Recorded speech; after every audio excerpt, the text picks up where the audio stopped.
Whether you're a teen, a senior, or anything in between, mental health impacts all of us, including the professionals that help us on our mental health journeys. We spoke to licensed social worker Sarah Cloud about her role as Director of Social Work for BID Plymouth, her work as an author, as well as the current landscape for behavioral health. Sarah Cloud, you are an author, a therapist, and the Director of Social Work for BID Plymouth. What brought you to this point in your life? That seems like a lot. No wonder I'm tired. What brought me to this point in my life is a lot of education, a lot of schooling. I went to undergrad at Fitchburg State University, which was a really economic way to launch myself. And from there, I got my master's in social work from Boston College. And that was great, but I wanted more, so I went back and got a master's degree in business from Eisenberg School of Management. And I've got about 30 years worth of clinical experience in the field, and love my chosen profession every day. Good for you. Most days. Did you know that you wanted to go into the field of mental health overall? You know, in high school, I was really fascinated by psychology and kind of what makes people tick and why people do what they do. And I think years into this field, I now look back at my childhood. My parents were getting phone calls all night long from people that they were befriending, people were helping. They weren't psychologists, they weren't social workers, they were just helping other folks. So I think that like informal helping, and I just thought that was normal. Well, I know now that that's not. And that they were really special, and they were really helping people out, their friends, with various things that were going on in their lives in crisis. And so I think that probably inspired me to do it on a professional basis. My phone does not ring 24/7, so I give them a lot of credit for having done that. Yeah. But now I do that in a professional capacity. Good for you. All right. Before we get into your role at Beth Israel, let's talk about your life as an author. I find this whole thing fascinating. You're the writer of the Mama Paca's children's series, which helps children cope and understand loss associated with addiction. Talk about how you launched this, how you got into it, and why it's so important. Yeah, thank you for asking about that. So I really became interested and deeply immersed in the addiction field when I came to work at BI Plymouth about 8 years ago. Plymouth was hit very hard by the opiate epidemic. And so that became a very significant piece and focus of my professional, practice. And through that, I've met so many people in recovery who are often doing amazing things, a lot of grieving family members, and a lot of people who are also actively dealing with addiction, either themselves or their family are struggling with it. And one of the things that I really saw that was missing was help for elementary school age children. So they're greatly impacted. Their lives are, really kind of can be chaotic, and it's really hard to understand. And so I started looking at literature for elementary school age children, because there's some really great literature out there. Hey Kiddo, for the adolescents and the young adults. There's so much, more for them, but there really wasn't much for elementary school. And so my search was coming up empty. And I was sitting at a round table waiting for a task force meeting to start with Joanne Peterson, who is the founder and the director of Learn to Cope. And so I asked her, so if Joanne Peterson doesn't know that a resource like that exists, then it doesn't exist. Right. So then I set off to self-publish this children's book series that helps explain and celebrate a parent's life, but also the loss and how they courageously fought against the disease of addiction. Yeah. Very much like, somebody who fights against the disease of cancer, diabetes, heart failure, all of that, and really parallels it to the medical disease that it is, but the ones that are maybe a little bit more familiar, I'm a little bit more comfortable talking about. Right. So they celebrate the parent's life. It explains the process of how somebody might have gone into the disease of addiction, and kind of hope and ways to remember them. Right. Once they're gone, but they're always in our hearts. Wow. Okay. Yeah, we could do a whole nother podcast on that. Thank you, and I hope people take advantage of that and read Mama Paca Children's Series. Tell us about your role as director of social work at BID. Yeah, so I came to work at BID Plymouth 8 years ago. And, I think a lot of the focus has been internal at working with, people that are coming into the emergency room, med surg, critical care. And that is a huge piece of the work that I do. And for a whole host of reasons, people come in because they're struggling with substance use and they're ready for help. They come in for medical reasons, but they're also got that secondary and they're maybe not sure ready for help.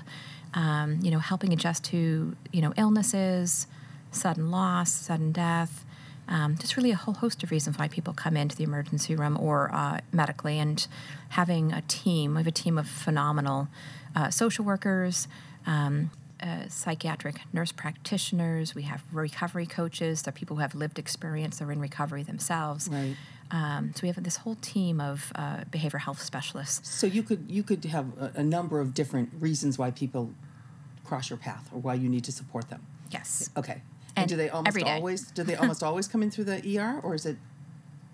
That's generally where it starts. So that's generally where it starts. Okay. And I think what's been really that I've loved about the work at BI Plymouth is not only is it within the hospital's four walls that we're doing this work, but we're able to also link with the community. So we have an outpatient team that runs nearby to the hospital. Yeah. So we take referrals from our primary care physicians that are in network and specialty practices. Okay. We're able to get people into treatment very quickly. Okay. The brief treatment model, so 12 sessions. It usually resolves what's going on in the moment. We can then link them to longer term treatment in the community. So you're kind of the hub. You can assess what is needed, and you have all these different avenues. Yeah. Oh, that's and terrific. Then we work very collaboratively with our community partners. Yeah. And we're able to link with them. So somebody leaves the emergency room, following an overdose, and they're linking up with, Plymouth County Outreach, and the recovery coach is going to the home and following up with them. So it's really just a connected, comprehensive, orchestrated movement within our community. It doesn't stop and end at the ER. It should never stop and end at the ER, unless somebody wants it to. Right, okay, yep. There's a lot of concerns relating to mental health these days with shortages in the professions and burnout. What keeps you in this field?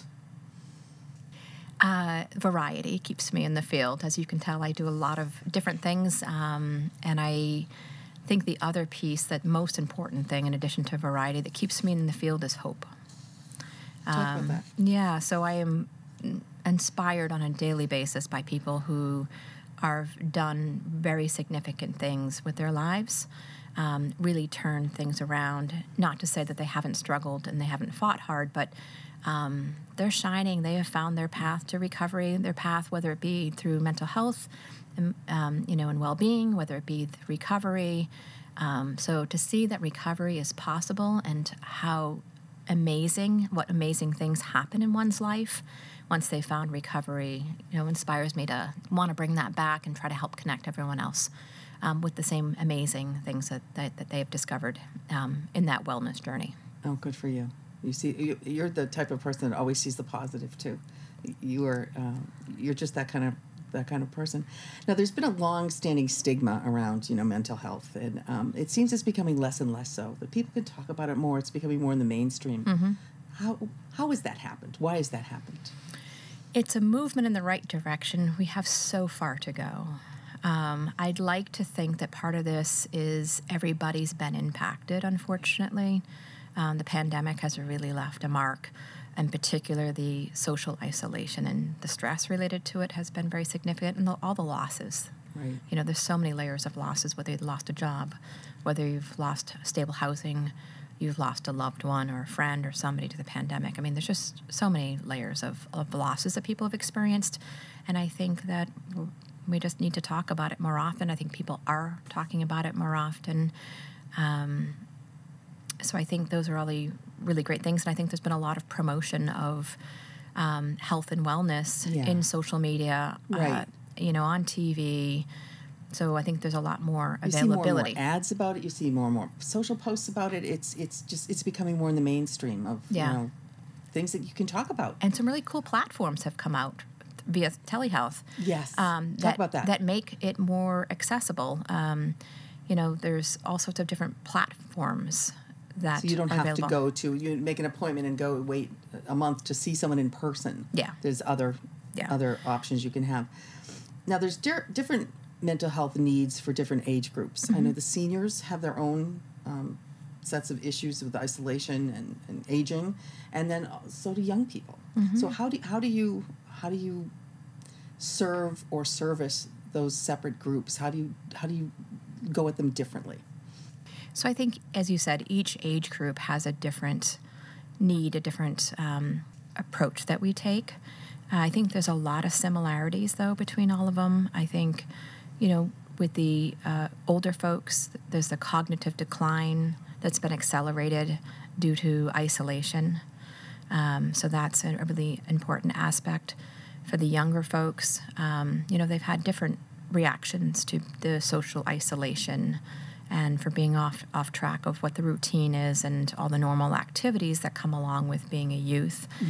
And we're also seeing a pretty significant impact on a lot of ages with alcohol use. People hunkered down during the several years, 2 to 3 years of the pandemic. Yeah. They were bored, they were isolated. They're like, well, I'm at home, I might as well have another drink. Yeah. And it's a very progressive and sneaky disease. And I think before people realized it, the amount that they're using was exceeded what they ever had anticipated their planning to, what they planned to do. Right. And needed some intervention, some help, some assistance on that when they weren't expecting that was going to be the outcome of, their lockdown. Right. That was the last thing they thought would happen. Yeah. And just, can I ask about social norms and things that go on in the world? How does that affect the stress of people? The stock market, wars, the government, whatever it be. We're barraged with not great news a lot. Nonstop. So nonstop. How much does that have to do with our ability to cope? It's huge. And I think, again, all across all age groups, we are constantly in motion. Our minds are constantly being stimulated and messaging, and it not having the ability to stop and shut that off and quiet our minds is the greatest impact for everything that we're seeing right now in terms of our mental well-being and our health. Yeah, that's a really good point. What can we do in our own life to support mental health of the people around us and for ourselves? Yeah, talking about it, normalizing it, as you said, is so important.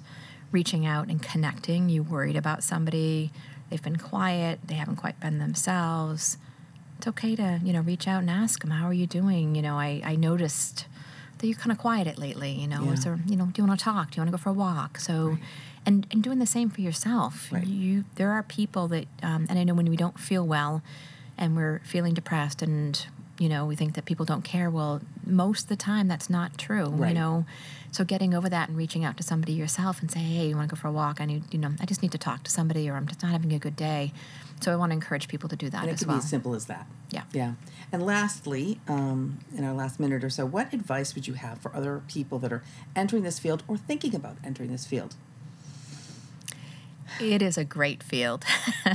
I would certainly want people to go into the field with eyes wide open in terms of, what their work will look like and the demands of it. It's a very promising field, so I'd highly recommend reaching out and maybe doing an internship or shadowing or talking to somebody in the field to ensure that this is really the avenue that you want to go to. Yep. And there are a couple of books and resources I found much later in my practice and my career that I would have liked to start off with right away.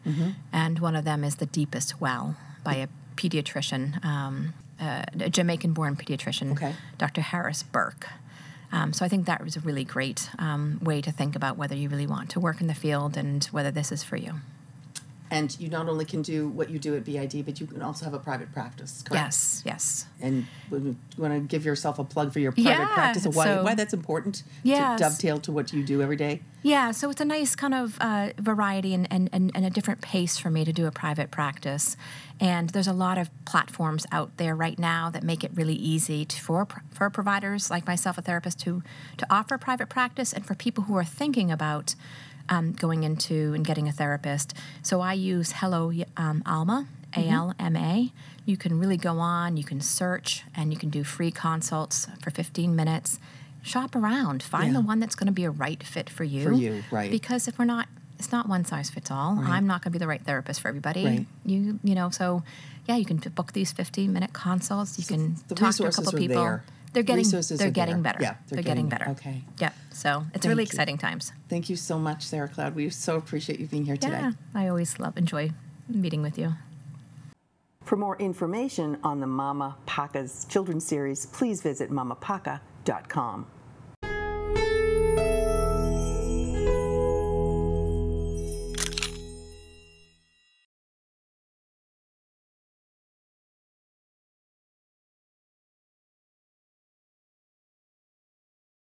If you've enjoyed this video by the local scene, please give it a thumbs up and hit the subscribe button. Thank you for watching.